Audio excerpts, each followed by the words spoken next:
he's running to get away from God. What does that tell us? It tells us not good things. And I'm reminded, as a comparison's sake, this reminds me of God asking Abraham to sacrifice Isaac. Hmm. Similar, like to Jonah, it's like the same thing that's being asked, like something that's just absolutely you would never think of, that seems horrible, but it's God that's asking you to do it. And so it's really a test of faith, and where we look at Abraham and we commend him for his faith, and he gets into Hebrews chapter 11, the hall of faith, right? For his response. Great point. We don't see Jonah in that list. Right. Because Because he responded differently. he's trying to flee from the presence of the Lord. He doesn't want to do the thing that God's called him to do. And it's interesting. Now, again, he's a prophet of the Lord. There's only one verse in the Bible that tells us anything about him other than right here. And it's in the book of 2 Kings. And it says that this king, I think it's Jeroboam II, he accomplished great things during a time of peace and prosperity.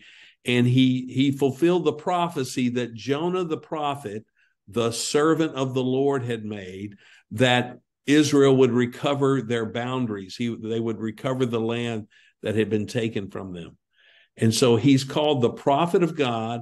He's called the servant of the Lord.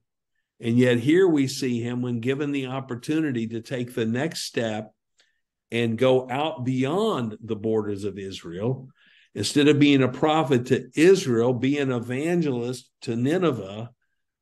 And he's like, I just heard the phone ring and I got to go to Tarshish, which is 2,500 miles in the opposite direction. It is the edge of the earth as far as they know it. It was the last harbor in what one day would become Spain, on the far edge of the Mediterranean Sea. He goes down to Joppa, which is a seaport, modern day Tel Aviv, to get on a boat and go as far away from Nineveh as he can get. But he's not running from Nineveh. He's running from the presence of God. How's that going to work out? Well, it's like the edge of the world. It's like, I wonder if his plan was, I don't know how they viewed the world at this time, whether they thought it was flat or not. But did he think he was going to go and be able to just like literally jump off the edge of it? Dive off the edge of the, I would get away from God this way. I think it's a warning to us too, that no matter how connected you are to God today, yes, you can choose not to be tomorrow.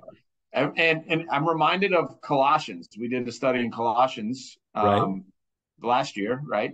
And in Colossians 1, it kind of walked through how God kind of interacts with us. And it says, in verse 9, he's saying asking that you may be filled with the knowledge of his will and all spiritual wisdom and understanding, so as to walk in the manner worthy of the Lord, bearing fruit in your good work and increasing in the knowledge of God.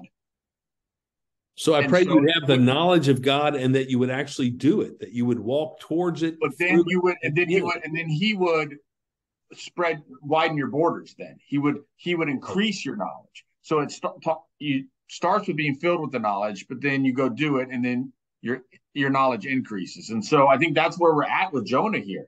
Jonah was a prophet of God. He was filled with the knowledge of his will as he went to do it. Now God's at this point where he's increasing Jonah's knowledge.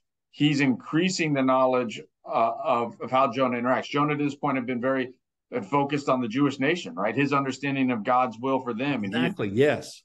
Been a prophet to them and shared with them God's will for them. And now God's saying, this isn't just about the Jewish nation. This is about the world. And I want you to go to your enemies, and I want you to preach to them. So he's stretching Jonah's knowledge of God. Right. But Jonah then, and this is to us, it's like when it stretches, you have to go back to step one, which is then fill to your new borders, fill with the knowledge of his will. And so Jonah's at that point. He's been faithful. God is stretching him now beyond where he had been.